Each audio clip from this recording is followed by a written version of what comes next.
Primera pregunta. ¿Podríamos hablar sobre el cerebro y la mente? El pensamiento se desarrolla materialmente en las células cerebrales, es decir, el pensamiento es un proceso material. Si se detiene el pensamiento y existe percepción sin pensamiento, ¿qué sucede con el cerebro material? Usted parece decir que el lugar apropiado para la mente está fuera del cerebro. Pero entonces, ¿dónde ocurre ese proceso de percepción pura si no es en alguna parte del cerebro? ¿Cómo es posible que se produzca una mutación en las células cerebrales si la percepción pura no tiene conexión con el cerebro? Antes de responder, veamos con claridad la pregunta. Se quiere establecer una diferencia entre el cerebro y la mente. Se afirma que el pensamiento es un proceso material y se pregunta si puede existir percepción sin pensamiento. Y si existe, ¿dónde ocurre esa percepción? ¿Qué relación tiene con el cerebro, con la memoria, con las células condicionadas por el pasado? Y si puede producirse una mutación real en esas células cuando hay percepción sin pensamiento. ¿Está esto claro? Empecemos entonces por el cerebro y la mente. El cerebro es un elemento material. Es un órgano físico como el corazón. Las células cerebrales contienen todos los recuerdos. No soy especialista en el cerebro, ni he estudiado con expertos, pero he observado durante muchos años. He observado no solo las reacciones de los demás, lo que dicen, lo que piensan, sino también cómo funciona el propio cerebro. El cerebro ha evolucionado a lo largo de un tiempo inmenso, desde formas muy simples de vida hasta el cerebro humano actual. Está contenido dentro del cráneo, pero psicológicamente no queda encerrado ahí. Uno está sentado aquí, y mediante el pensamiento se encuentra instantáneamente en su país, en su hogar, en un recuerdo, no físicamente, pero sí psicológicamente. El cerebro tiene una capacidad extraordinaria. Tecnológicamente ha realizado cosas asombrosas. Pero ese mismo cerebro está condicionado. Está condicionado por los límites del lenguaje, por el clima, por la alimentación, por el ambiente social y cultural en el que vive. Y esa sociedad ha sido creada por el propio cerebro humano. No son dos cosas separadas. Está condicionado también por millones de años de conocimiento acumulado, basado en la experiencia y en la tradición. Yo soy inglés, usted es alemán, él es hindú. Son divisiones tribales con nombres modernos. A esto se añade el condicionamiento religioso. Por tanto, el cerebro, al estar condicionado, es limitado. Puede parecer casi ilimitado en el campo tecnológico, pero psicológicamente es muy limitado. Desde hace siglos se repite, conócete a ti mismo, pero rara vez se estudia la propia psique. Se estudia la mente de los demás, se analiza, se teoriza, pero casi nadie se observa directamente y dice, soy ambicioso, soy envidioso, compito, tengo miedo. Y esa psique, aunque externamente haya progreso, sigue siendo muy antigua. Así pues, el cerebro es limitado en el ámbito psicológico. La pregunta es, ¿pueden superarse esas limitaciones? ¿Puede terminar el yo, el ego, el interés egocéntrico? Porque si eso termina, el cerebro deja de estar condicionado, y entonces no habría miedo. Pero la mayoría vivimos con miedo. Miedo a perder, miedo a lo que pueda suceder, miedo a la muerte. ¿Es posible terminar completamente con ese miedo? Si lo fuera, el cerebro sería libre y su relación con la mente sería completamente distinta. Eso exige ver algo muy difícil, que no hay rastro del yo. Y el yo se esconde de muchas maneras. Puede esconderse incluso en la compasión, en el servicio, en una creencia, en una idea elevada. Tiene muchas máscaras. La máscara de la meditación, de la iluminación, de creer que se sabe. Por eso se necesita una atención muy aguda, una observación constante. Si uno no quiere observar, si se niega a hacerlo, el cerebro sigue condicionado. Pero si uno quiere ir hasta el fondo, tiene que vigilar cada movimiento del pensamiento, cada reacción, sin aceptar ni rechazar, y no aceptar nada por autoridad, dudar, cuestionar, observar por uno mismo. Cuando el cerebro no está condicionado, no se degenera del mismo modo. Normalmente, con la edad, el cerebro se vuelve rígido, pierde frescura, repite patrones. Esa degeneración empieza en el condicionamiento. Pero cuando el cerebro está libre del yo, entonces puede surgir otra pregunta: ¿qué es la mente? Un cerebro en conflicto no puede comprender lo que es la mente. La mente, no como algo personal, sino como inteligencia, solo puede relacionarse con el cerebro cuando éste es libre. Esa inteligencia no es la del pensamiento ni la del desorden, sino una inteligencia que es orden. Y esa mente se manifiesta cuando el cerebro deja de estar atrapado. Ahora bien, ¿escuchamos realmente? Normalmente, mientras escuchamos, reaccionamos. Aceptamos, rechazamos o comparamos. Ese movimiento de acción y reacción impide escuchar. Solo hay escucha cuando ese movimiento se detiene. Y solo en ese silencio puede percibirse lo verdadero o lo falso. Mientras exista ese vaivén constante, no hay percepción clara. Es algo muy simple, muy lógico. Solo se puede escuchar cuando hay silencio. Volvamos entonces a la pregunta inicial. Si la percepción ocurre cuando el pensamiento está en silencio, ¿cómo puede esa percepción producir una mutación en las células cerebrales? No lo compliquemos. Empecemos de la forma más sencilla. Durante años uno ha seguido un determinado camino, por tradición o por costumbre, y de repente ve con claridad que ese camino no conduce a nada. Cuando ese ver es real, no intelectual, se produce un cambio. Se rompe una ruta antigua, y en ese cambio hay una modificación en el cerebro. Cuando uno ve algo como verdadero, no porque se lo digan, sino porque lo ve, el cerebro cambia. Eso ocurre con una creencia, con el miedo, con cualquier condicionamiento. Al observar sin huir, sin justificar, sin buscar consuelo, algo termina. Y cuando lo viejo termina, el cerebro deja de repetir. Cuando hay percepción sin esfuerzo, sin voluntad, sin motivo, esa percepción actúa directamente sobre el cerebro. Observar sin el pasado. Observar cuando la memoria está en silencio. Eso es percepción. Háganlo. Observen a alguien sin los recuerdos acumulados, sin ofensa, sin culpa. Solo observen. En esa observación sin prejuicio hay liberación. Y esa liberación es el final de lo que ha sido. Segunda pregunta. Podemos aprender más unos de otros que escuchándole a usted. ¿Por qué no anima a la gente a formar grupos de debate sobre temas determinados y a organizar actividades que fomenten el diálogo y la discusión? Antes de hablar de grupos, debates o discusiones organizadas, hay algo mucho más importante que observar. Cuando usted escucha a Krishnamurti, ¿está escuchando realmente o se está escuchando a sí mismo mientras él habla? Krishnamurti no le dice lo que tiene que pensar ni cómo debe vivir, no le está instruyendo. Lo único que hace es señalarle que se escuche a usted mismo, que vea hasta qué punto está condicionado. No le dice, usted está condicionado, le dice algo mucho más serio. Obsérvese y verá por sí mismo cómo funciona su condicionamiento. Si uno se escucha a sí mismo con atención, aprende infinitamente más que escuchando a cualquier persona, incluyéndome a mí.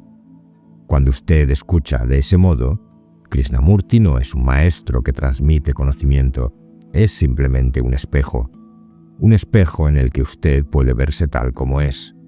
Y cuando uno se ve con claridad, el espejo deja de ser necesario. Incluso la persona que sostiene el espejo deja de tener importancia.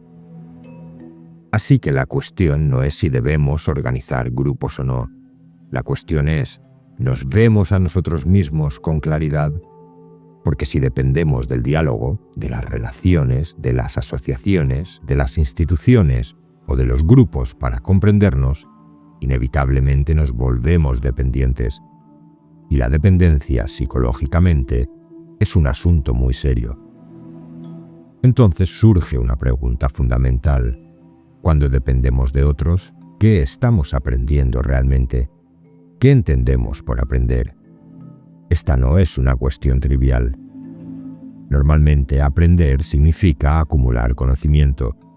Uno aprende sobre sí mismo qué es esto o aquello, que sufre, que está confuso, que atraviesa dificultades, que tiene miedo. Lo aprende porque alguien se lo dice o porque llega a esa conclusión. Eso es aprender tal como lo entendemos, acumular conocimiento acerca de uno mismo. Y yo le señalo algo incómodo, que ese conocimiento, en el ámbito psicológico, es la raíz misma del desorden. Vayamos despacio. El conocimiento es necesario en la vida diaria, en la tecnología, en el trabajo práctico, pero psicológicamente el conocimiento es el pasado, y el pasado es siempre limitado. El conocimiento se basa en la experiencia, en las conclusiones, en hipótesis. Es una acumulación continua, por eso es limitado. La pregunta es, ¿puede uno observarse sin interponer ese conocimiento previo, sin la conclusión que obtuvo ayer? Ayer uno se observó durante un tiempo y concluyó, soy de esta manera.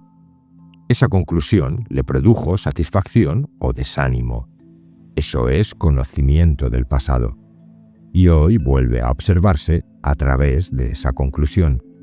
Eso es lo que hacemos habitualmente. Así no hay descubrimiento, hay repetición, una repetición psicológica y mecánica. Incluso en la ciencia se empieza a ver que en ciertos campos el conocimiento previo puede convertirse en un obstáculo, porque condiciona la observación. Por eso, cuando usted me escucha como si fuera otra fuente de conocimiento, no está aprendiendo ni descubriendo nada, solo está acumulando. El hecho es este. Usted es el depositario de toda la historia pasada. Usted es la historia de la humanidad. Todo está ahí. Miedo, ambición, violencia, deseo de poder, inseguridad. Y si sabe leer ese libro, que es usted mismo, no necesitará depender de nadie, ni de discusiones, ni de grupos organizados para comprenderse. Esto no significa que no deba hablar con otros, ni relacionarse, ni discutir. No se trata de aislarse. Lo único que se está señalando es que mientras dependa de otros para comprenderse a sí mismo, estará perdido. Ya hemos tenido líderes durante miles de años, líderes religiosos, políticos, expertos, especialistas de todo tipo que nos dijeron qué hacer, cómo vivir, cómo educar a nuestros hijos, cómo pensar. ¿A dónde nos ha llevado todo eso? Hágase esa pregunta seriamente. Somos lo que somos porque hemos dependido constantemente de otros para orientarnos. Eso significa que hemos sido programados una y otra vez. Las relaciones y las conversaciones ofrecen oportunidades inmensas para verse a uno mismo. Pero si dependemos de ellas para comprendernos, perdemos libertad. No se trata de aceptar lo que dice quien habla, sino de ver las consecuencias de depender de los demás, de depender de los gobiernos para poner orden en un mundo caótico, de depender de un gurú, de depender de un sacerdote, ya sea el papa o el cura de la parroquia. La cuestión esencial es esta. Cada uno de nosotros contiene a toda la humanidad. Uno es el resto de la humanidad. Y si observa esto con atención, con cuidado y con afecto, empieza a percibir lo que realmente es. Y en ese momento ocurre un florecimiento. Pero si uno depende de algo o de alguien para sentirse seguro interiormente, vivirá inevitablemente con dolor, ansiedad y miedo. Ahora bien, usted podría decir que, aunque no tengamos una identidad separada, alguna forma de gobierno será necesaria. Por supuesto que sí, alguna forma de gobierno, pero no basada en la separación constante. Y enseguida surge otra reacción. ¿Quiénes serían los políticos? ¿Cómo se organizaría todo? ¿Ve lo rápido que queremos estructurarlo todo? Inmediatamente pensamos en cargos, funciones, ministros. Pero eso no es lo primero. Lo primero somos nosotros mismos. Si las personas que estamos aquí comprendiéramos esto de verdad, no como una idea, sino en lo más profundo, entonces los gobiernos en el mundo serían completamente distintos y muchas guerras terminarían. Lo único que se está señalando es un hecho muy simple. El cerebro humano está condicionado. Todo lo que está condicionado es limitado. Todo lo que está condicionado está separado. Y esa separación es una de las causas principales del caos y de la violencia en el mundo. Si queremos detener ese caos, debemos empezar por nosotros mismos, no por diseñar un nuevo sistema político. Pregúntese, ¿estoy condicionado? ¿Pienso constantemente en mí mismo, en mis deseos, en mis miedos, en mi imagen? Incluso en actividades aparentemente nobles, el yo sigue siendo central. El científico puede estar absorbido por su investigación, pero también quiere prestigio, posición, reconocimiento. Quiere ser alguien. Conozco a científicos que han recibido grandes premios y a otros que no. El que no los recibió estaba profundamente amargado, igual que cualquiera de nosotros. Así que, si realmente queremos vivir en esta tierra de un modo pacífico, tenemos que empezar muy cerca, empezar por nosotros mismos. Luego aparece otra objeción. Usted habla de libertad y de violencia, pero poco de la ley. Ninguna sociedad puede existir sin leyes. A veces las leyes se imponen por la fuerza. ¿Qué ocurre entonces? ¿Qué es la ley en el fondo? Orden. Una sociedad establece leyes para mantener el orden. Pero esas mismas leyes son quebrantadas, y a menudo los culpables se protegen con excelentes abogados. Entonces la pregunta es, ¿dónde empieza realmente el orden? ¿Empieza en los tribunales? ¿En la policía? ¿En los servicios de inteligencia? La sociedad vive en desorden. Eso es un hecho. Los gobiernos intentan imponer orden desde fuera. Pero mire su propia vida, mire la mía. Vivimos en desorden interior, contradicción, miedo, confusión, búsqueda constante de seguridad. Cada individuo, desde su aislamiento, contribuye a ese desorden. Entonces, ¿dónde está la ley? ¿En el policía? ¿En el abogado que protege a un criminal porque ese es su trabajo? Un criminal con dinero puede comprar protección. ¿Dónde está el orden ahí? Por eso la pregunta correcta no es cómo imponer orden, sino cómo comprender el desorden, porque el desorden es el hecho. La sociedad está en desorden. Los gobiernos están en desorden. Y si habla con personas en el poder, verá que más allá de las ideologías, la mayoría persigue poder y posición.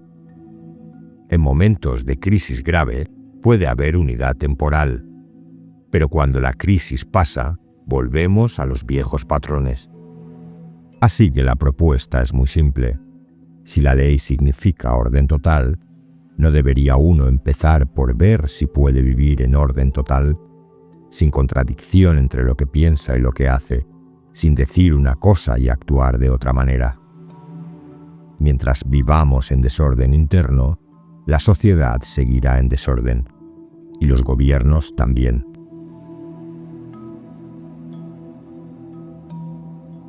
Tercera pregunta.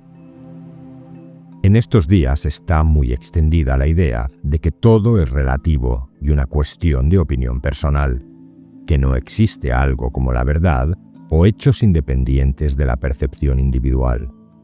¿Cuál sería una respuesta inteligente a esta creencia? Veamos primero qué implica realmente decir que todo es relativo.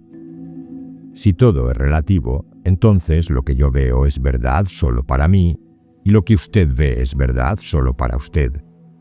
Mi opinión y su opinión serían lo único que existe. Eso significa que no hay hechos, solo puntos de vista. Si aceptamos eso, entonces la bondad es relativa, el mal es relativo, el amor es relativo. Nada es completo ni total. Todo depende del gusto personal, de la conveniencia del momento. Y si el amor es relativo, también lo es nuestra conducta en las relaciones. Puede terminar cuando yo quiera, cuando ya no me complazca. Eso es lo que implica en la práctica decir que todo es relativo. Ahora bien, no tome esto como algo que yo le estoy diciendo. No se trata de que usted acepte una idea. Estamos investigando juntos. La pregunta es muy simple y muy seria. ¿Existe algo como la verdad al margen de la opinión personal, de la creencia personal, de la percepción individual? Esta no es una pregunta nueva. Se la hicieron los antiguos griegos, los hindúes, los budistas. Y es interesante observar que muchas tradiciones orientales fomentaron la duda, el cuestionamiento profundo. En otras tradiciones, en cambio, dudar se considera peligroso, pero sin duda no hay investigación. Dejemos a un lado por un momento las opiniones, las percepciones y las experiencias personales que son siempre relativas. La cuestión es, ¿puede uno descubrir por sí mismo una forma de ver que no sea relativa? ¿Una percepción que no dependa del punto de vista personal? Porque si afirmamos que no existe ninguna verdad que no sea relativa, entonces nuestra manera de vivir será inevitablemente fragmentaria. Nuestra conducta será superficial, incompleta. Viviremos divididos. Pero aquí estamos tratando de averiguar si existe algo que no dependa simplemente de la opinión personal. ¿Cómo se descubre algo así? ¿Puede hacerlo el pensamiento? ¿Puede hacerlo el intelecto, la memoria, la experiencia acumulada? Y antes de eso, hay algo aún más importante. ¿Está usted realmente interesado en esta investigación? Porque esto exige mucha seriedad, exige atención en la vida diaria, exige la disposición a apartar lo falso. Si uno se aferra a una ilusión, a una fantasía, a una imagen romántica de la verdad, del amor o de lo sagrado, esa imagen se convierte en una barrera.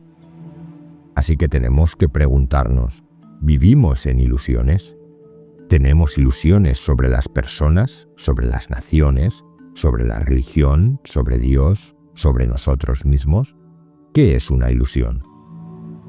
La palabra viene del latín, ludere, que significa jugar, jugar con algo que no es real. ¿Y qué es lo real? Lo real es lo que está sucediendo, lo que ocurre de hecho, se lo llame bueno, malo o indiferente. Cuando uno es incapaz de afrontar lo que realmente le está pasando, se evade, y en esa evasión comienza la ilusión. No me crea, obsérvelo. Cuando uno no quiere mirar un hecho, un miedo, una dependencia o un conflicto, se escapa, y ese escape crea fantasía, crea una versión más soportable de la realidad. Así que podemos decir, con cuidado, que la ilusión es evitar lo que es. La siguiente pregunta es inevitable. ¿Podemos dejar de evitar lo que es? Para eso tenemos que aclarar qué entendemos por realidad. La realidad es lo que está ocurriendo ahora, las respuestas reales, las creencias reales, la opinión real que usted tiene en este momento. Afrontarlo directamente no crea ilusión. Lo que crea ilusión es no afrontarlo. Mientras haya opiniones o percepciones basadas en evitar los hechos, todo será relativo. No puede ser de otra manera. Pero comprender lo que es no significa juzgarlo desde una opinión personal, sino observarlo tal como es. Y uno no puede observar realmente si deja que sus creencias o condicionamientos dicten lo que ve. Entonces, ¿estamos viendo lo que es real? ¿Estamos viendo nuestra dependencia real, nuestra competitividad real, nuestro miedo real? ¿O seguimos escapando de ello? Si hay observación real, esa observación no es personal. Pero en el momento en que aparece el deber ser, la comparación, el deseo de ser mejor que otro, todo vuelve a ser personal y por tanto relativo. No basta con estar de acuerdo verbalmente. Hay que ver si realmente percibimos nuestra dependencia, ya sea de una persona, de una creencia, de un ideal o de una experiencia intensa. Toda dependencia crea ilusión, y la cuestión es si podemos observar ese hecho sin huir. A partir de ahí puede plantearse otra pregunta. ¿Existe algo como la verdad absoluta? No como curiosidad intelectual, sino como una investigación viva. Esta es la misma pregunta que se hicieron personas muy serias a lo largo de la historia, no ligadas a ninguna organización, pero profundamente interesadas en la vida y en la verdad. Para investigar esto, primero hay que comprender qué es la realidad. La realidad es lo que percibimos con los sentidos, lo que tocamos, lo que vemos, lo que saboreamos, lo que sufrimos. Es la sensación y la reacción a esa sensación. El pensamiento responde a la sensación creando ideas. Así, el pensamiento ha creado gran parte del mundo humano. Edificios, templos, catedrales, imágenes, símbolos. Todo eso es realidad porque puede tocarse y experimentarse. Pero el pensamiento no ha creado la naturaleza. El árbol, el río, la montaña no son producto del pensamiento.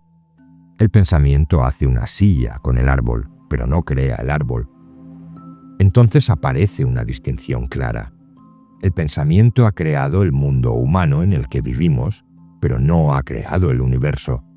Puede investigarlo, formular teorías, hipótesis, modelos, pero siempre dentro de sus propios límites. El pensamiento es relativo, y todo lo que crea es relativo. Esto no es una conferencia, no se trata de aceptar conclusiones. Estamos investigando cómo dos seres humanos que quieren descubrir si existe algo que no sea producto del pensamiento. Para avanzar, la mente tiene que salir del terreno de la ilusión, no buscar experiencias especiales, no fabricar estados, no intentar alcanzar la verdad. Cuando la mente está en orden y ya no vive atrapada en ilusiones, el cerebro pierde la capacidad de crearlas. Entonces, la pregunta puede hacerse con sentido. ¿Qué es la verdad? ¿Cuál es la relación entre la realidad, tal como la hemos descrito, y aquello que no ha sido creado por el pensamiento? ¿Existe algo así? Hay una condición muy clara. Una mente confusa no puede descubrir nada. Una mente en desorden solo puede inventar verdades. Puede afirmar que existen o negar que existan.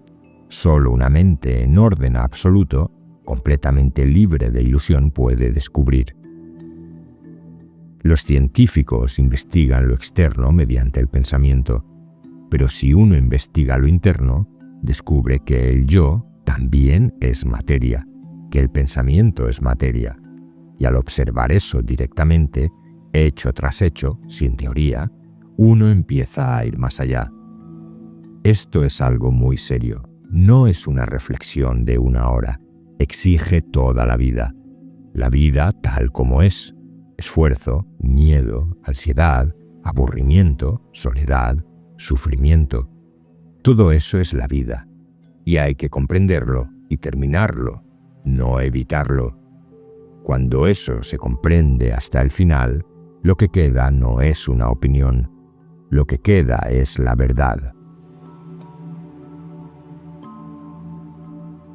Las 3 preguntas y respuestas que acabas de escuchar son extractos sintetizados y reorganizados de diálogos y charlas reales de Jiddu Krishnamurti. Todo este material puedes encontrarlo en el libro Ser humano, el cambio radical de la mente, una recopilación de textos y conversaciones realizada por David Skeet y publicada en el año 2000. Aquí solo has visto una muestra. El fondo completo está en la obra original. Si este vídeo te ha aportado algo, puedes apoyar el canal uniéndote como miembro por el precio de un café al mes y compartiendo el vídeo con quien creas que le pueda servir. Y recuerda que también tienes mi segundo canal, Audiolibros Saber y Sentido, con obras completas de filosofía y espiritualidad. El enlace está en la descripción y aquí en pantalla. Gracias por estar ahí y por formar parte de la comunidad de Saber y Sentido.